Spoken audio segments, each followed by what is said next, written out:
Good morning po. Good morning po sa ating lahat. Ayan. Nag-breakfast po ba ang lahat ngayon? So, purihin po ang Diyos. Kaya ako po natanong yun kasi meron po akong 25 pages na naihanda. Yung umagang ito. So, purihin po ang Diyos. Tulad nga po ng design ng ating Sister Adeline kanina na alam ko na pinagpala tayong lahat ng ating Panginoon. Tunay nga na hindi siya nagbabago, hindi siya nagkukulang. Sinustain tayo ng buong linggong ito sa kalakasan pinagkakalob niya sa atin sa araw-araw.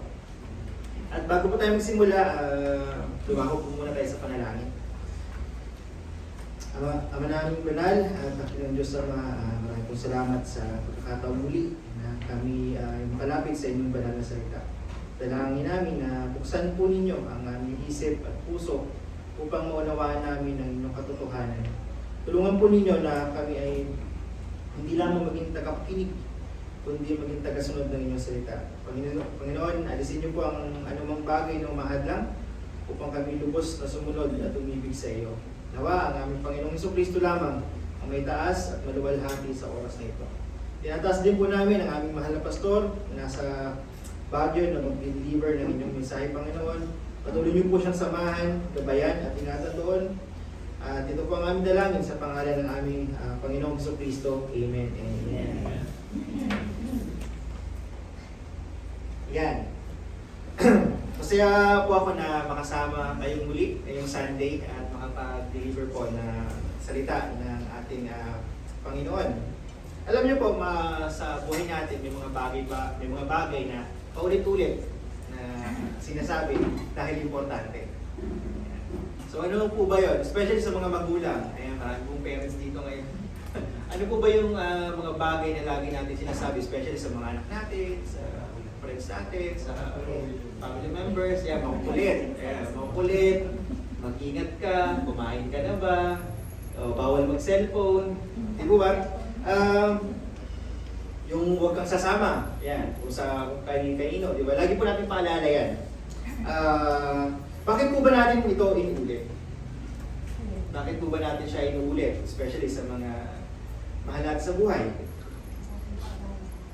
Yan, sabi ni Mama Mel, yan, paalala, di ba? Ibig sabihin po, nagpapakita ito ng kahalagahan. Ibig sabihin, importante sa isang tao, mahal mo yung isang tao, tama po ba? So, kaya lagi natin siyang sinasabi. Paulit-ulit natin nire-remind. Di ba? So, ang Book of Deuteronomy po is ganito rin po si Moses. Pag binasa niyo po yung buong book na ito, so, matanda na po siya dito. Napakinggan ko nga po yung message ng ating Andrea Amado. Sabi niya, malapit na po siyang mamatay dito. At totoo po yun. Hindi po siya makakapasok sa Promised Land dahil po dun sa nangyari sa Meribah. Ngunit bago po siya mawala, nagbigay siya ng mga huling sermon at paalala. Ito po yung sa mga bagong generation ng Israel. Parang isang mapagmahal po na pastor dito si Moses kasi paulit-ulit yung kanyang reminder do sa mga Israelita. Dahil yung mga lumang generation is namatay dahil sa unbelief, rebellion at pagkalimot sa Diyos. Pero ngayon po, ang bagong generation ay nakatayo sa hangganan ng Canaan. So ito yung bago po sila pumasok doon sa Promised Land. Ang sabi po dito ni Moses is, bago kayo pumasok sa pagpapala at pangako ng Diyos, ay huwag ninyong kalimutan ang Diyos. Napakalinaw po yan na ilang beses na binanggit sa Deuteronomy po. So mga kapatid, ito rin po yung panganib sa atin ngayon. Mapapansin po natin na minsan mas malapit tayo sa Diyos nung wala tayong pera, kulang tayo sa pangangailangan natin. Halos araw-araw tayong dumudulog sa Diyos. Di ba ba? Nung broken tayo, nung desperate tayo kasi kailangan natin ng isang bagay, trabaho man yan, pera man yan. Di ba ba? Na desperate tayong lumalapit sa Diyos. Pero pag dumating na yung nagiging komportable na tayo, nakukuha natin yung mga kailangan natin, unti-unting nating nakakalimutan yung Diyos. Minsan nga, nagiging secondary na lang. Tama po ba? Kaya ang ikalawang panalita po dito ni Moses, ito po yung isang tawag na covenant faithfulness, yung lagi niyang pinapaalala sa mga Israelita. Pinapaalala ni Moses yung katapatan ng Diyos sa kanila. So hindi lang po ito yung masabi na sumunod kayo sa utos, law, kasi yan po yung pinapaulit yung law. Ibig sabihin po, ang ibig sabihin lang po dito is ibigin ninyo ang Diyos ng buong puso. So yun po yung laging sinasabi niyo yung Moses dito. At ngayon nga pong umaga, binamagatan ko po itong remember the covenant or alalahanin ang tipan. Yan. So ang salitang Deuteronomy po ay mula sa salitang Grego na ang ibig sabihin ay ikalawang kautusan. So ibig sabihin po ito yung pag-uulit ng kautusan. Yan. Pero hindi po ito yung simpleng pag-uulit lamang. Ito po yung covenant renewal, kung tawagin. Ito yung pagpapanibago ng tipan or ng covenant. Sa Hebrew po, ang tipan ay ibig sabihin na isang banal or sagradong relasyon. So, ibig sabihin, it's a sacred relationship sa pagitan ng Diyos at ng kanyang bayan. So, yun po yung tinutukoy dyan. Sa aklat po na ito, pinaalala ni Moses, tulad nga po nabanggit ko kanina, kung sino ang Diyos. Yan, binanggit ko yan dyan. Anong ginawa ng Diyos at paano dapat mamuhay ang bayan ng Diyos. So, ito po yung binigay na ng ating mahal na pastor na topic sa akin, the second speech of Moses. So, kaya ko po nabanggit, kung nag-almusal kayo, kasi po, simula chapter 4 hanggang chapter 26 po ito. So, ayan. Kaya salamat po sa ating mahal na pastor kasi sa paggabay at pagtuturo. Nung binabasa ko nga po ito is mahaba po talaga. Mahaba po talaga siya. So, pero salamat po sa tulong ng Banal na Espiritu sa kanyang pagpapalakas at sa kanyang pagbibigay ng kaalaman. So, so alam niyo po, yung chapter 6 na binasa ng aking anak na panganay, ay isa pong pinakamalagang bahagi sa lumang tipan. Ayan. Ito po para sa mga Hudyo at dito matatagpuan yung tinatawag na Shema. So alam ko po, narinig niyo yung Shema. Ang salita po Shema ay, ang ibig sabihin sa Hebrew word is yung makinig or pakinggan. So yan po ay mababanggit natin or mapag-aralan po ninyo sa Shema is sa tradition po ng mga Hudyo. Ayan. So pero hindi po ito yung ordinaryong nakikinig ka lang. Yan, hindi po yung ordinaryong pakikinig. Ito po yung nakikinig ka na may kasamang pagsunod. So ibig sabihin, habang nakikinig ka, sinusunod mo kung ano yung napapakinggan. So sa mga Hudyo po, ito yung araw-araw nilang binibigkas tuwing umaga at gabi. So yun po yung Shema. Bilang paalala ng kanilang katapatan sa Diyos. So ito po yung sentro ng kanilang pananampalataya na ang Diyos ay iisa at siya lamang ang dapat ibigin at sambahin. Dito natin makikita ang tunay na relasyon sa Diyos at hindi lamang po ito yung external religion kung tawagin, kundi wholehearted devotion. So imagine nyo po, ginagawa nila yung religiously, umaga at gabi, paulit-ulit. At as we go po sa mensaheng ito, meron po akong nandang 8 puntos ngayon pong umagang ito. At ang una po is ang pundasyon ng tipan. Ayan. Ang pundasyon. Sa Deuteronomy 4 po, chapter 4, verses 44 to 49, ito po yung simula ng ikalawang mensahe or speech ni Moses. Pinapaalala niya rito sa Israel na ang kautusan ay nanggaling mismo sa Diyos. So hindi po ito yung opinion lamang ni Moses na ginawa ni Moses. Hindi po ito yun. Ito po yung, hindi rin po ito yung kultura or tradisyon lamang na ginawa. Ito po yung banal na kapahayagan ng Diyos. So, amen po ba doon? Sabi po sa Deuteronomy chapter 4 verse 2, huwag ninyong dadagdagan ng salita na aking iniutos sa inyo, ibabawasan man. So mga kapatid, malaking problema po ngayon yan, kung papansinin niyo po. So maraming tao ang gusto sa Diyos, pero ayaw sa authority ng Diyos. Di ba? Kaya nila ang Diyos, pero ayaw nilang magpasakop sa Diyos. Maraming gusto, tagapagligtas, pero ayaw nila ng Panginoon. Diba? Gusto nilang maligtas sila, pero ayaw nilang mag-submit. So, ang pagpapala po, pero walang yung pagpapala gusto nila, pero ayaw nila ng kabanalan. So, ang grace naman po is, gusto natin ng grasya, pero wala naman pong repentance. Tandaan po natin, ang tunay na relasyon sa Diyos ay may submission. Hindi nagbabago ang katotohanan dahil lang nagbago yung kultura. So napapansin po natin, sa ngayon na ang gusto nila, yung Bible yung nag-a-adjust. Kasi nagbabago yung kultura. Dapat po, hindi. Ang tunay na nananampalataya ay susunod sa kasulatan. Hindi tayo tinawag upang sumabay sa mundo, tinawag po tayo upang maging banal, katulad ng sinabi ni Apostle Paul. Sabi po niya, di ba? Do not be conformed to this world. Diba? Napakalinaw po na utos na dapat tayong mananampalataya ay sumusunod sa kasulatan. Amen po ba doon? Amen. So, yun po. At ang pangalawang puntos po ay ang 10 utos at pusong masunurin. Ayan. Ito po yung pangalawa. Sa Deuteronomy 5 po, inulit ni Moses ang 10 utos. Bakit po kaya?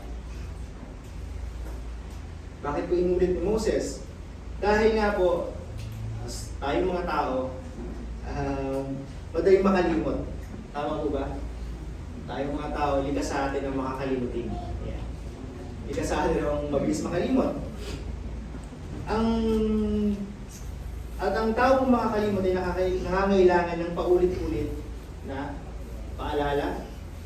At ang higit po sa lahat is yung katotohanan. Dapat paulit-ulit nilang naririnig. So minsan po, hindi natin kailangan ng bagong revelation. Kasi kadalasan, ang mga tao humihingi ng bagong revelation. Sa Diyos, parang kailangan bagong pagpapakita. Pero hindi na po kasi, andito na po lahat eh. Andito na lahat. Kailangan natin maalala ang lumang katotohanan na napakalaga po nito. Tandaan po natin na iniligtas muna ng Diyos ang Israel. Tama po. Diba? Iniligtas na ng Diyos ang Israel bago niya ibinigay ang kautusan. So, ibig sabihin po, ano po yung nauna? Ang nauna, grace. Iniligtas muna ng Diyos ang Israel, pangalawa lang po yung pagsunod. So, tandaan po natin na hindi sila sumusunod para maligtas. Di ba? Sumusunod sila dahil iniligtas na sila ng Diyos, bago pa man. So, ganito rin po ang gospel or ebanghelyo. Hindi tayo naliligtas sa pamamagitan ng gawa. Naliligtas po tayo sa biyaya ng Diyos. Sa pamamagitan ng pananampalataya sa ating Panginoong Jesucristo. So, ngunit po ang tunay na kaligtasan ay nagbubunga ng pagsunod. Tama po ba? So, kung talagang totoo tayong ligtas, dapat meron tayong progress or meron tayong bunga. Dapat sumusunod tayo. Sabi nga po sa Deuteronomy chapter 5 verse 33, lakad kayo sa lahat ng daan na inuutos sa inyo ng Panginoon. Napakalinaw po. Sa Deuteronomy chapter 5 verse 29, kung mayroon lamang silang pusong may takot sa akin at sumusunod sa aking mga utos. Ang Shema po, na nabanggit natin kanina, ay hindi lang yung pakikinig tulad po na nabanggit kanina. Ito po ay yung obedient listening. Sumusunod ka na nakikinig ka. So, kasi marami pong Christian ngayon, alam ko naman po hindi ito lingid sa inyo, marami nakikinig ng sermon, nanonood ng preaching, di ba, sa Facebook, kami nanonood, pero nasa bahay sila ngayon. Di mo ba? Tama po ba? Nagpo-post ng mga Bible verses, di ba? Ang dami niya nagpo-post. Pero walang obedience. Hindi po sila sumusunod. Tama po ba? Papunta nga po kami kayo dito, daming rider, yung lagi sinasabi ni Pastor. Ang dami, ilang motor yung lalaki. Pero, andun sila. Di po ba? Hindi naman po tayo nag-judge. Pero, di ba, ibig sabihin, wala yung obedience na pagsunod. Nakikinig lang sila, pero hindi sila sumusunod. So, sa ganung bagay po is hindi na-impress ng Diyos. At napakalinaw po niya. Iba po kasi yung information lamang. At yun po ay hindi nakakalugod sa Diyos. Tanda po natin, ang mga Pariseyo ay maraming alam. Maraming alam po ang Pariseyo. Pero wala silang transformed heart. Amen po? So, parang imagine niyo po ito, yung taong nag-gym. Diba? Meron siyang gym membership. So, ibig sabihin, alam niya yung mga workout, marami siyang alam na workout, pero lahat ng exercise, alam niya. Pero wala po siyang transformation. Bakit? Kasi hindi niya po ginagamit. Hindi niya ina-apply. Hindi siya sumusunod. So, ganun din po tayo spiritually. Pag hindi natin siya ginagamit, so ano po siya, mawawala rin. At ang pangatlo po is ibigin ng Diyos ng buong puso. Yan. Sa chapter 6 po, ito po yung pinakang-sentro na binasa kanina. Ito po yung pinakang-sentro ng book ng Deuteronomy. Napakalinaw po, ito po yung verses 4 to 5. Sabi po dito, pakinggan mo, O Israel, ang Panginoon ay ating Diyos, ang Panginoon ay iisa, ibigin ang Panginoon mong Diyos ng buong puso. Ang Hebrew word po na love na binabanggit dito ay hindi lang po ito yung emotion lang o yung mababaw lang na love. So hindi po ito yun. Ito po yung kung tawagin ay covenantal loyalty. Ito po yung love na tinutukoy doon. Ibig sabihin yung devotion. Kasi po ang tunay na pag-ibig sa Diyos ay nakikita sa pagsunod. Tandaan po natin. Hindi po natin pwede sabihin na mahal natin ang Diyos pero hindi naman tayo sumusunod. Diba? Sabi nga po ng ating Panginoon Jesucristo, if you love me, you will keep my commandments. Amen po? Amen. Amen.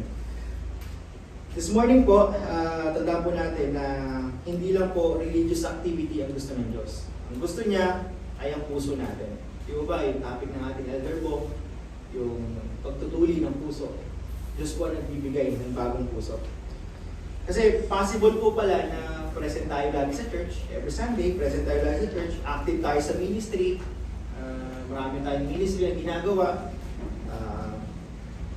marunong tayo sa theology, marami tayong alam sa Reformed theology, pero yung puso natin is malamig sa Diyos. Kasi po, nakakatakot yung maging routine, yung Christianity. So yung iiwasan natin na parang routine na lang siya. Kailangan ko lang pumunta ng Sunday, kailangan ko lang pumunta ng Sunday. So nagiging routine lang po siya. At nakakatakot po yun. Especially, yung marami ka nang alam sa Bible, yung familiar ka na sa flow ng worship, alam mo na yung gagawin, alam mo na yung flow ang gagawin, kahit tumayo ka sa harapan. Pero wala naman po yung genuine na pagsunod sa Diyos. At kanina nga po, yung pag binasa niyo po yung buong chapter 6 ng Deuteronomy, itinuturo din po dito yung yung sa mga anak. Kumbaga ito yung discipleship po sa verse 6 to 7. So ibig sabihin po, hindi lang church ang disciple maker. So dito po pumapasok yung family discipleship. Ang tahanan dapat po ay isang maliit na discipleship center.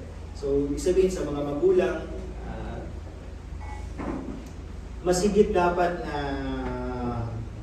namumuna yung Bible, hindi yung gadgets at entertainment.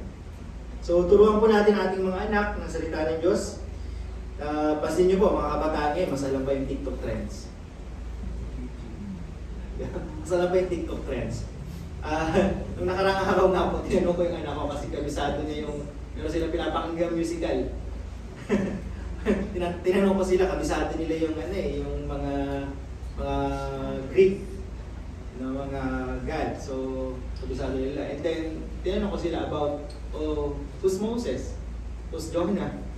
Who's Abraham? So, tinanong ko sila ng gano'n. So, di mo ba, sa ganitong part, dapat mas magkaroon tayo ng awareness na dapat tayo rin sa bahay is nagtuturo sa mga anak natin. Amen po? Amen. So, kaya kailangan po natin ng intentional na maglaan ng oras para sa spiritual growth ng ating pamilya. Kaya nga po, natuwa ko doon sa kanta kanina ni Ate Ama. Di ba? Ano ba yung iiwanan natin na bakas? Diba? Ano ba yung iiwanan natin na bakas sa kanila?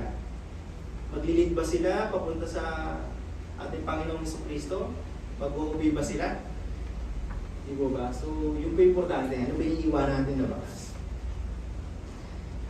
At ang pang-apat po, ayan, is babala laban sa idolatry at sanlibutan. Sa Deuteronomy chapter 7 to 11 po, pag binasa niyo yan, paulit-ulit po yung warning dito. Huwag mong kalimutan ang Panginoon. So, yan po yung paulit-ulit na binabanggit dyan sa mga chapter na yan. Sa chapter 8 po, 11 to 14, nasabi po dito, mag-ingat ka na huwag mong kalimutan ang Panginoon mong Diyos Sa chapter 8, verse 18 po, sabi doon, alalahanin mo ang Panginoon mong Diyos sapagkat siya ay nagbibigay sa iyo ng kapangyarihan magkaroon ng kayamanan. Napakalinaw po.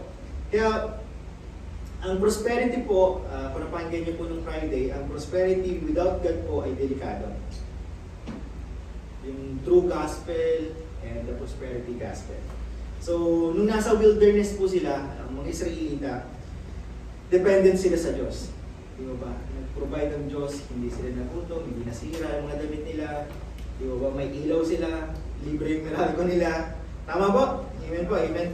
Pero nung naging komportable po sila, tanda po natin, doon sila naging vulnerable. Ang comfort ay maaaring maging idol. Hindi lang po ito yung mga rebulto lang. Nung naging komportable na sila, naging tumigas yung ulo nila.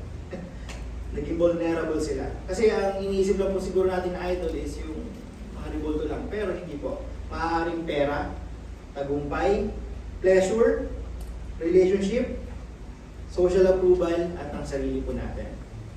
So, tandaan po natin na anything you love more than God becomes an idol. So, minsan, ang trials ang naglalapit sa atin sa Diyos, pero yung comfort ang unti-unting pumapatay sa spiritual hunger natin sa Diyos. Amen po? Amen. Amen. At ang panglima po ay ang tunay na pagsamba at banal na pamumuhay. Sa Deuteronomy chapter 12 po, chapter 2:16, itinuturo rito ang Diyos kung paano siya dapat sambahin. Hindi po yung ano yung gusto natin. So, diyan po sa mga chapter na yan, ang tinuturo po dyan is ano ang nakakalood sa Diyos. So, yun po yung tinuturo dyan sa mga chapter na yan.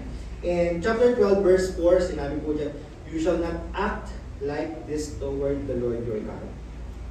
In chapter 12 verse 32, whatever I command you, you shall be careful to do. You shall not add to nor take away from it. So mga kapatid, ang worship o ang pananampalataya po sa ating Panginoon ay hindi po entertainment. Tandaan po natin yan. Hindi po tayo nagtitipon dito sa simbahang ito para ma-entertain. So nagtitipon po tayo dito upang sambahin ang banal na Diyos. Di ba yung topic kanina ng ating mahal na pastor kaninang umaga po. So, tandaan po natin na kapag mali ang worship or pagsamba, unti-unting nasisira ang theology. So, at kapag nasira ang theology, sumusunod po yung moralidad. Kaya pansinin po ninyo ngayon, maraming churches ngayon, emotionally driven. Emotionally driven, man-centered yung kanilang worship, shallow yung preaching, tapos yung repentance is napakaliit. Yung holiness is napakaliit din. Pero ang tunay po na biblical worship ay itinataas ang Diyos, kinukundina ang kasalanan, at itinatampok ang ating Panginoong Jesucristo. So kasi po ang totoo, the church exists for the glory of God, not to entertain of men. Amen po? Kasi yung iba, gusto mong punta na simbahan para daw mag-bless sila. Tama po? Di ba? Natutuwa sila kasi napakaganda ng awitan, napakaganda ng kantahan. Di ba? Pero tandaan po natin, nag-i-exist po simbahan for the glory of God. Amen po? Amen. At ang pang-anim po is ang pangangailangan na mas dakilang tagapamagitan. Sa Deuteronomy chapter 18 po, nagbigay si Moses ng propesiya. Di ba? Napakalinaw po na binanggit dyan. Verse 15, ang Panginoon mong Diyos ay magbabangon para sa iyo ng isang propeta na tulad ko. So tingin nyo po, sino po kaya tinutukoy dito? So, amen po. At pag nabasa niyo po ang Acts chapter 3 verse 22, binanggit din po diyan, Moses said, "The Lord God will raise up for you a prophet like me." Ibig sabihin, napakalinaw. Si Moses po ay naging tapat, pero hindi po perfecto. Ang ating Panginoong Jesucristo lamang po ang perpektong propeta, perpektong pari at hari. Amen po. At ang katunayan po ay nagpapakita ng ating kasalanan. Ang kautusan po ay nagpapakita ng ating kasalanan, pero ang ating Panginoong Jesucristo po ay nagbibigay ng kaligtasan. Amen po. Sinabi po ng kautusan, sa law, sinabi ng law, makasalanan ka. Makasalanan tayo. Walang makakasunod ng law. Tama po. Pero sinabi po ng ating Panginoong Jesucristo, ako ang magbabayad. Amen po. Amen. Amen. Ang kautusan ay naglalantad ng kasalanan natin. Ang ebanghelyo po ay nagbabago ng makasalanan. Amen po. Amen. Kaya mga kapatid, this morning po, baka may nakikinig po ngayon na matagal nang nasa church o bago man sa church pero hindi pa talaga nakakilala sa ating Panginoong Jesucristo ng personal. Maaaring alam po natin ang Bible. Alam po natin lagi yan. Maaaring alam natin ang Biblia. Maaaring marunong ka sa religion. Maraming kang alam. Maaaring lumaki ka sa Christian family pero tandaan po natin hindi sapat ang pagiging religious para maligtas. Ang kailangan po natin ay pagsisisi at pananampalataya sa ating Panginoong Jesucristo. Amen po? Dahil tayong lahat po ay makasalanan at hindi kaya iligtas ang ating mga sarili. Sabi nga po sa Romans chapter 3 verse 23, sapagkat ang lahat ay nagkasala at hindi nakaabot sa kaluwalhatian ng Diyos. Pero ano po ang mabuting balita? Mahal tayo ng Diyos. Pinadala niya ang kanyang bugtong na anak na si Jesucristo upang mamatay sa krus para sa ating mga kasalanan. Ang ating Panginoong Jesucristo po ay nabuhay na perpektong matuwid na hindi natin kaya ipamuhay. Siya rin po ang namatay kapalit ng ating mga kasalanan at siya ay muling nabuhay upang magbigay ng tunay na buhay at kaligtasan. At ngayon po, ang kaligtasan ay inaalok ng Diyos. Hindi sa pamamagitan ng mabuting gawa, kundi sa pamamagitan ng pananampalataya sa ating Panginoong Jesucristo lamang. Amen po. Kaya mga kapatid, kung hindi mo pa ay binibigay yung buhay mo sa ating Panginoong Jesucristo, lumapit po tayo sa Kanya. Nang may pagsisisi at pananampalataya. Tandaan po natin, lahat po ng lumalapit sa Kanya, hindi niya po itinataboy. Sabi nga ng ating Panginoong Jesucristo, ang lumalapit sa akin ay hindi ko itataboy. Kaya this morning po, ang kaligtasan ay huwag po natin pagpaliban ang pagtugon sa pagtawag ng Diyos. Amen po. At ang pambito po, ayan, malapit na po. Ang pambito po is ang kabanalan sa pang-araw-araw na buhay. Sa Deuteronomy chapter 19 po, hanggang 25, ito po yung practical holiness. So mababasa niyo po dito about holiness. Sa chapter 23 verse 14, sabi po dito, since the Lord your God walks in the midst of your camp, therefore your camp must be holy. So makikita dito po ang justice, purity, compassion, family order, responsibility. Ibig sabihin po ang kabanalan ay hindi lang para sa linggo or every Sunday lang. So kasama po dito yung sa trabaho natin, sa pananalita natin, sa relationship natin, business, yung buhay natin sa pamilya. Kasi po, ang tunay na Christianity ay nakikita sa araw-araw na buhay. Tama po? Sabi nga po ng ating Apostol Peter, sabi po sa 1 Peter, sabi doon, be holy for I am holy. So, hindi pwede pong banal tayo sa church. Lagi mong binabanggit ng mahal na pastor doon. Hindi pwedeng banal tayo sa church, pero ang ugali natin sa bahay ay, di ba? Tama po. So, kapag lumabas po tayo ng simbahan, lagi natin iisipin or lagi natin tatandaan, dala natin ang pangalan at imahe ng ating Panginoong Jesucristo. Pag lumabas po tayo ng simbahan na to, lagi po natin iisipin, hindi lang po natin dala yung sarili natin, pero dala po natin ang imahe ng ating Panginoong Jesucristo. Tulad nga po, yung team ng nakaraan nating camp, di po ba? Tayo ay ambassadors of Christ. Yan. Yan po. So, tanda po natin na hindi tayo tinawag upang sumabay sa mundong ito.